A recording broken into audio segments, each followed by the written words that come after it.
Assalomu alaykum, hurmatli tomoshabinlar. Bugun juda muhim mavzuni tushuntirib beraman. O'zbekistonda ishlovchi pensionerlar pensiyasi avgust oyida qanday indeksatsiya qilinadi yoki qayta hisoblanadi? Kimning pensiyasi o'sishi mumkin? Kimniki o'zgarmasligi mumkin? Va eng muhimi, pensioner o'z haqqini yo'qotib qo'ymasligi uchun nimalarni tekshirish kerak? Bu ma'lumot faqat pensionerlarga emas, ularning farzandlariga, buxgalterlarga, kadrlar bo'limida ishlaydiganlarga, yakka tartibdagi tadbirkorlarga va rasmiy ishlayotgan barcha pensiya yoshidagi fuqarolarga tegishli. Chunki birgina noto'g'ri rasmiylashtirilgan ish, to'lanmagan ijtimoiy soliq yoki tizimga tushmagan ma'lumot pensiya oshishiga ta'sir qilishi mumkin. Agar siz yoki yaqinlaringiz pensiyada bo'lib ishlayotgan bo'lsa, videoni oxirigacha ko'ring. Hozir kanalga obuna bo'ling, videoga like bosing, chunki bunday ma'lumotlarni bilish pulingizni himoya qilish degani. Men avvalo bitta narsani aniq qilib aytaman. Ishlovchi pensioner deganda pensiya tayinlangandan keyin ham mehnat shartnomasi asosida ishlayotgan, xizmat ko'rsatayotgan, tadbirkorlik qilayotgan yoki boshqa qonuniy faoliyat orqali daromad olayotgan shaxs tushuniladi. Bu odam pensiya oladi, lekin bir vaqtning o'zida ish haqiga ham ega bo'ladi. Ko'pchilikda eski tushuncha bor. Agar pensioner ishlaysa, pensiyasi kamayadi yoki indeksatsiya qilinmaydi degan fikr yuradi. Bu tushuncha avvalgi yillarda ayrim cheklovlar bo'lgani uchun xalq orasida qolib ketgan. Ilgari ishlovchi pensionerlarga pensiyani to'lash tartibi bo'yicha turli cheklovlar, ayrim toifalarda to'liq emas, qisman to'lash amaliyotlari bo'lgan. Keyinchalik bu masalada katta o'zgarishlar qilindi va ishlovchi pensionerlar pensiyasini to'lash bo'yicha yondashuv ancha liberallashtirildi. Hozir asosiy qoida shuki, pensioner ishlayotgani uchun uning pensiyasi avtomatik ravishda bekor bo'lib qolmaydi. Agar pensiya tayinlangan bo'lsa, u qonunchilikda belgilangan tartibda to'lanadi. Bundan tashqari, davlat tomonidan pensiyalar umumiy oshirilganda, ya'ni pensiyalar miqdori indeksatsiya qilinganda, bu jarayon odatda ishlamaydigan pensionerlar bilan bir qatorda ishlovchi pensionerlarga ham taalluqli bo'ladi. Lekin bu yerda juda muhim farq bor. Odamlar ko'pincha ikki narsani aralashtirib yuborishadi. Birinchisi pensiyalarni umumiy indeksatsiya qilish, ya'ni davlat tomonidan pensiya miqdorlarini oshirish. Ikkinchisi, ishlovchi pensionerning pensiyasini uning pensiya chiqqandan keyingi ish staji va to'langan badallari, ya'ni ijtimoiy soliq ma'lumotlari asosida qayta hisoblash. Avgust oyi haqida gap ketganda, ko'pincha aynan ikkinchi masala. Ya'ni ishlovchi pensionerlar pensiyasini qayta hisoblash ko'zda tutiladi. Oddiy qilib aytsam, davlat hamma pensionerlarga pensiyani oshirsa, bu indeksatsiya. Pensioner pensiyaga chiqqandan keyin ham ishlagan va tizimda uning ish staji hamda to'lovlari aks etgan bo'lsa, uning shaxsiy pensiyasi qayta ko'rib chiqilishi mumkin. Mana shu yerda avgust oyining ahamiyati paydo bo'ladi. Men amaliyotda ko'p uchraydigan savol shunday: men pensiyadaman, lekin ishlayapman. Avgustda pensiyam oshadimi? Javob: hamma vaqt ham oshadi deb bo'lmaydi, lekin oshishi mumkin. Buning uchun bir nechta shartlar muhim. Birinchi shart: siz rasmiy ishlagan bo'lishingiz kerak. Ya'ni ish beruvchi bilan mehnat shartnomangiz bo'lishi, ish haqi rasmiy hisoblangan bo'lishi, bu ish haqi soliq hisobotlarida aks etgan bo'lishi kerak. Agar siz og'zaki kelishuv asosida ishlagan bo'lsangiz, ish haqi konvertda berilgan bo'lsa, sizning ishlaganingiz pensiya jamg'armasi yoki soliq tizimi ma'lumotlarida ko'rinmasligi mumkin. Tizimda ko'rinmagan staj pensiyani qayta hisoblashda hisobga olinmaydi. Ikkinchi shart: ish beruvchi siz uchun tegishli to'lovlarni va hisobotlarni to'g'ri topshirgan bo'lishi kerak. Ko'p hollarda pensionerning o'zi hammasi joyida deb o'ylaydi, lekin keyin ma'lum bo'ladiki, ish beruvchi uni yarim stavkaga rasmiylashtirgan, ayrim oylar bo'yicha hisobot bermagan yoki ish haqini minimal miqdorda ko'rsatgan. Natijada pensioner kutgan oshish bo'lmaydi. Uchinchi shart: qayta hisoblash pensiya miqdoriga real ta'sir qilishi kerak. Ya'ni siz pensiya chiqqandan keyin ishlagan har bir oy yoki har bir yil avtomatik katta oshish beradi deb tushunmaslik kerak. Pensiya formulasi bir nechta omillarga bog'liq. Ish staji, ish haqi, pensiya hisoblashdagi bazaviy miqdorlar, oldin hisobga olingan davrlar, maksimal va minimal cheklovlar. Shuning uchun bir odamning pensiyasi sezilarli oshishi mumkin. Boshqasida esa juda kam o'zgaradi yoki o'zgarish umuman sezilmasligi mumkin. Birinchi misol: Toshkent shahrida yashovchi 63 yoshli erkak 2020 yilda yoshga doir pensiyaga chiqqan. Pensiya tayinlangandan keyin u korxonada qorovul bo'lib rasmiy ishlashni davom ettirgan. ish haqi har oy rasmiy hisoblangan, ish beruvchi soliq hisobotlarini to'g'ri topshirgan. 2022, 2023 va 2024 yillarda uning ish davri tizimida ko'rinib turibdi. Bunday holatda avgustdagi qayta hisoblashda uning pensiyaga chiqqandan keyingi rasmiy ish davri inobatga olinishi mumkin. Natijada pensiyasi masalan 1 ming, 70 ming, 1,20 ming so'mga o'sishi ehtimoli bor. Aniq summa uning avvalgi pensiya bazasiga va hisob-kitobga bog'liq. Ikkinchi misol, ayol kishi 78 yoshida pensiyaga chiqqan, keyin xususiy bog'chada tarbiyachi yordamchisi bo'lib ishlagan. Ammo ish beruvchi uni faqat $25 stavkaga rasmiylashtirgan, qolgan pulni naqd bergan. Ayol men har kuni ishga bordim, to'liq ishladim deb o'ylaydi. Lekin hujjatda u chorak stavkada ishlagan bo'lib ko'rinadi. Avgustda qayta hisoblash bo'lganda tizim faqat rasmiy ma'lumotni ko'radi. Shuning uchun pensiya oshishi juda kichik bo'lishi yoki kutgandek chiqmasligi mumkin. Uchinchi misol. Pensioner yakka tartibdagi tadbirkor sifatida ro'yxatdan o'tgan, lekin ayrim davrlarda faoliyatini to'xtatgan yoki majburiy to'lovlarni o'z vaqtida amalga oshirmagan. U men tadbirkorman, demak staj ketgan deb o'ylaydi. Lekin amalda tadbirkorlik davrining pensiya uchun hisobga olinishi to'lovlar va rasmiy faoliyat ma'lumotlariga bog'liq. Agar to'lovlar bo'lmasa yoki davrlar tizimda to'liq aks etmagan bo'lsa, pensiya qayta hisobida muammo paydo bo'ladi. 4-misol. Pensioner budjet tashkilotida ishlaydi.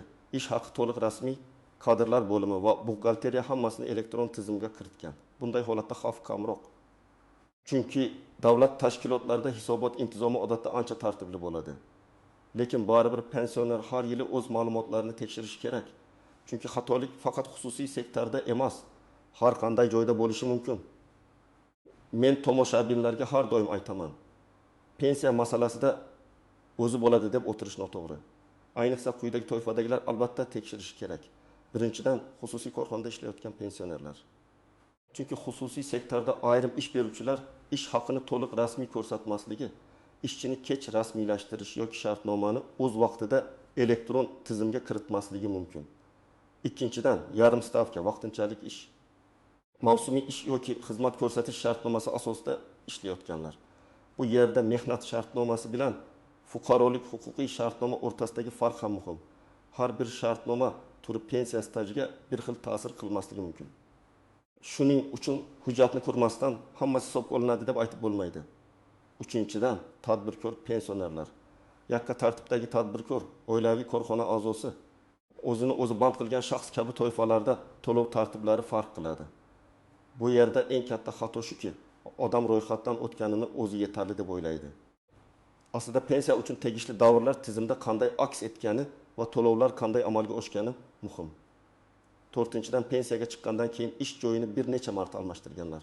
Masalan, 1 yil maktabda, keyin 6 oy do'konda, keyin 3 oy korxonada ishlagan bo'lsa, har bir joydagi ma'lumot to'g'ri tushganmi? Shuni tekshirish kerak. Kimlar nisbatan tinchroq bo'lishi mumkin?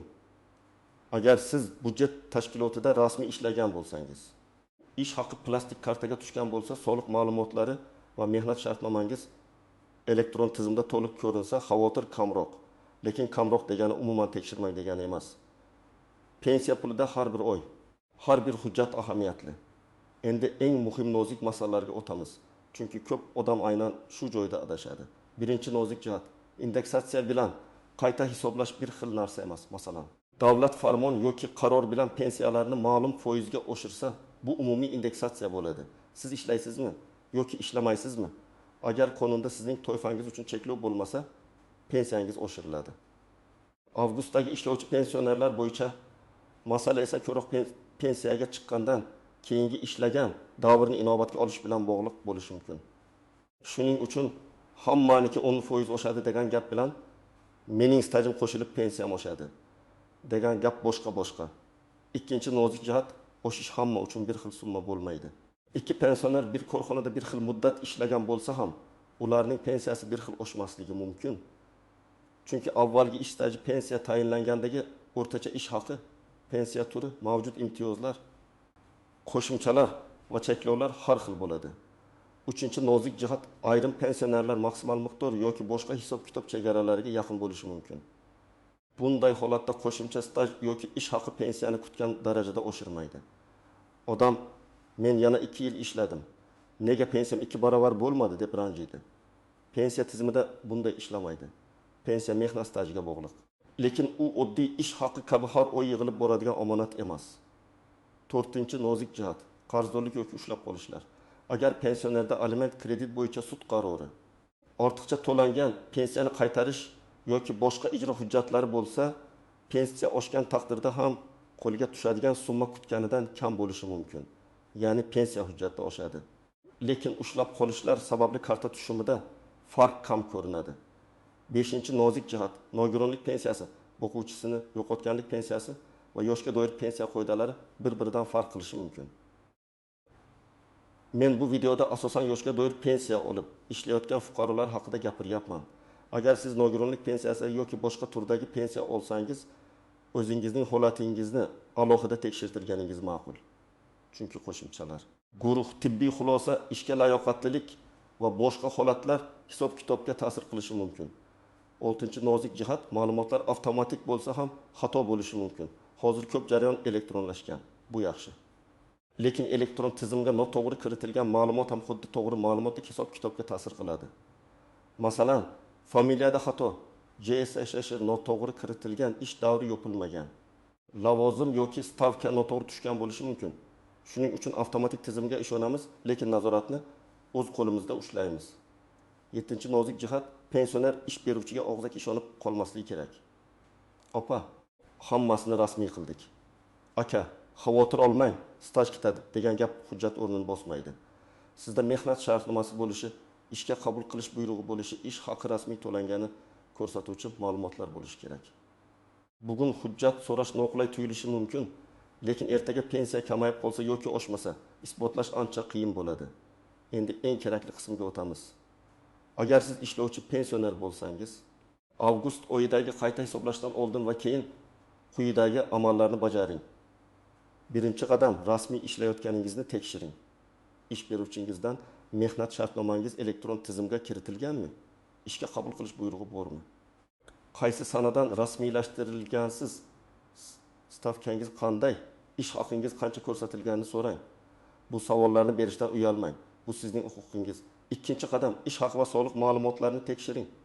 Agar imkoningiz bo'lsa, My.Bako.uz yoki tegishli elektron xizmatlar orqali o'zingiz haqingizdagi mehnat faoliyati va soliq ma'lumotlarini ko'ring. Agar elektron xizmatlardan foydalana olmasangiz, farzandingizdan yordam so'rang yoki davlat xizmatlari markaziga murojaat qiling. Sizga kerak bo'ladigan asosiy ma'lumotlar: ish davri, ish beruvchi nomi, ish haqi hisoblangan oylar, soliq hisobotlarida aks etgan daromadlar. 3-qadam. Pensiya jamg'armasining tuman yoki shahar bo'limiga murojaat qiling. Agar avgustdan keyin pensiyangizda o'zgarish bo'lmasa yoki siz o'zgarish bo'lishi kerak deb hisoblasangiz, og'zaki gap bilan cheklanib qolmang. Yozma ariza bering. Arizada shunday mazmunda yozish mumkin: men pensiya tayinlangandan keyin rasmiy ishlagan davrlarimni inobatga olgan holda pensiyamni qayta hisoblab berishingizni so'rayman. Ish davrlarim va ish haq ma'lumotlarimni tekshirishingizni so'rayman. Arizani 2 nusxada tayyorlasangiz yaxshi. Bittasini topshirasiz, ikkinchisiga qabul qilingan sana va raqamni qo'ydirib olasiz. 4-qadam. Hujjatlarni tayyorlang. Odatda sizdan pasport yoki ID karta, JSSH, pensiya guvohnomasi yoki pensiya tayinlanganini tasdiqlovchi ma'lumot, mehnat shartnomasi nusxasi, ishga qabul qilish va ishdan bo'shash buyruqlari, ish haqi to'g'risidagi ma'lumotnoma. Agar tadbirkor bo'lsangiz, ro'yxatdan o'tganlik va to'lovlar bo'yicha ma'lumotlar kerak bo'lishi mumkin. Hamma hujjatni bir joyga papkaga solib qo'ying. Pensiya masalasida tartibli hujjat yuritgan odam ko'pincha yutadi. 5-qadam. Ish beruvchidan xatolarni tuzatishni talab qiling.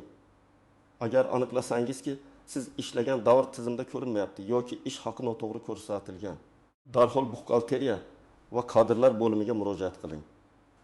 Mening pensiyam qayta hisoblanishi uchun ma'lumotlaringiz to'g'ri bo'lishi kerak deb aniq ayting. Zarur bo'lsa, yozma murojaat qiling. Chunki ayrim xatolar faqat ish beruvchi hisobotni to'g'rilagandan keyin bartaraf etiladi. 6-qadam. Pensiya tushumini solishtiring. Avgustdan oldingi pensiya miqdorini yozib qo'ying. Avgust va undan keyingi oylarda kartaga tushgan summani tekshiring. Lekin faqat kartaga tushgan pulga qarab xulosa qilmang. Chunki ushlab qolishlar bo'lishi mumkin. Pensiya jamg'armasidan hisob-kitob varaqasi yoki tushuntirish so'rasangiz, aniqroq bilasiz. Pensiya miqdori oshganmi? Qaysi asosda oshgan? Qanday qo'shimcha yoki ushlab qolishlar bor? 7-qadam. Javobdan norozi bo'lsangiz, yuqori turuvchi organga murojaat qiling. Avval tuman yoki shahar bo'limi, keyin viloyat boshqarmasi, zarur bo'lsa pensiya jamg'armasining markaziy organlariga murojaat qilish mumkin. Bundan tashqari davlat xizmatlari markazi, yagona interaktiv davlat xizmatlari portali, ishonch telefonlari orqali ham murojaat yo'llash mumkin. Muhimi har bir murojaat yozma iz bilan bo'lsin. Yana bir amaliy maslahat, agar siz hali pensiyaga chiqmagan bo'lsangiz, lekin yaqin yillarda chiqmoqchi bo'lsangiz, bugundan ish stajingizni tekshiring. Ko'p odam pensiyaga chiqadigan kuni hujjat qidirishni boshlaydi. Bu juda kech. Eski korxonalar yopilgan, arxivlar ko'chgan, ma'lumotlar yo'qolgan bo'lishi mumkin. Pensiya yoshiga yaqinlashgan har bir inson o'z mehnat faoliyati tarixini oldindan tartibga solishi kerak. Birinchi savol: men ishlayapman. Demak, avgustda pensiyam aniq oshadimi? Men javob beraman. Aniq deyish uchun hujjatlaringizni ko'rish kerak. Rasmiy ish, to'g'ri hisobot, hisobga olinadigan davr va pensiya formulasiga ta'sir bo'lsa, oshishi mumkin. Ikkinchi savol: ish beruvchi men uchun soliq to'lamagan bo'lsa nima bo'ladi? Bunday holatda avvalo ish beruvchi bilan masalani hal qilish kerak. Agar siz rasmiy ishlagan bo'lsangiz, lekin hisobot berilmagan bo'lsa, bu ish beruvchining xatosi yoki qonunbuzarligi bo'lishi mumkin. Sizda shartnoma, ish haqi olganingizni tasdiqlovchi hujjatlar bo'lsa, murojaat qilish imkoniyatingiz kuchliroq bo'ladi. Uchinchi savol: men naqd pulga ishlaganman, staj qo'shiladimi? Agar rasmiy shartnoma bo'lmasa va to'lovlar tizimda aks etmagan bo'lsa, buni pensiya uchun hisoblatish juda qiyin. Shuning uchun pensionerlar ham, pensiyaga chiqmaganlar ham konvertdagi ish haqiga rozi bo'lishdan oldin oqibatini o'ylash kerak. To'rtinchi savol: pensiyam oshganini qanday bilaman? Eng oddiy yo'l: oldingi va keyingi tushumlarni solishtirasiz. Eng to'g'ri yo'l: pensiya jamg'armasidan pensiya miqdori va qayta hisoblash asoslari bo'yicha ma'lumot olasiz. Beshinchi savol: agar avgustda oshmasa, keyinroq oshishi mumkinmi? Agar ma'lumotlar kech tushgan bo'lsa, xatolar keyin tuzatilsa yoki siz ariza bilan murojaat qilib hujjatlarni taqdim etsangiz, qayta ko'rib chiqish ehtimoli bor. Lekin bu holat aniq qonuniy asos va hujjatlarga bog'liq. 6-savol: ishlovchi pensioner bo'lsam, pensiyani olishda aybim yo'qmi? Yo'q. Agar siz qonuniy pensiya olsangiz va rasmiy ishlasangiz, bu odatiy holat. Pensiya sizning avvalgi mehnatingiz evaziga tayinlangan huquqingiz. Ishlash esa konstitutsiyaviy mehnat qilish huquqingiz. Muhimi hammasi qonuniy va rasmiy bo'lsin. Hurmatli tomoshabinlar, asosiy fikr shuki: avgust oyida ishlovchi pensionerlar pensiyasi masalasida e'tiborli bo'lish kerak. Pensiya oshishi mumkin, lekin bu avtomatik ravishda hammaniki bir xil oshadi degani emas. Eng muhim omillar rasmiy ish, to'g'ri kiritilgan mehnat shartnomasi, ish haqi ma'lumotlari, ijtimoiy soliq va pensiya jamg'armasi tizimidagi axborotlarning to'liqligi. Men sizga maslahatimni aniq aytaman. Pensiyangizni kutib o'tirmang, uni tekshiring. Ish joyingizdan hujjatlarni oling, elektron ma'lumotlarni ko'ring. Pensiya jamg'armasiga yozma murojaat qiling. Agar xato bo'lsa, uni tuzatish uchun bugun harakat qiling. Chunki pensiya bir oyga emas, ko'p yillik daromadingizga ta'sir qiladi. Agar siz ishlovchi pensioner bo'lsangiz, izohlarda yozing: avgustda pensiyangiz oshdimi yoki o'zgarmadimi? Qaysi hududdan siz qanday muammoga duch keldingiz? Sizning tajribangiz boshqalarga yordam berishi mumkin. Videoga like bosing, kanalga obuna bo'ling va yaqinlaringizga ulashing. Chunki pensiya masalasida bitta to'g'ri ma'lumot butun oilaning daromadini himoya qilishi mumkin.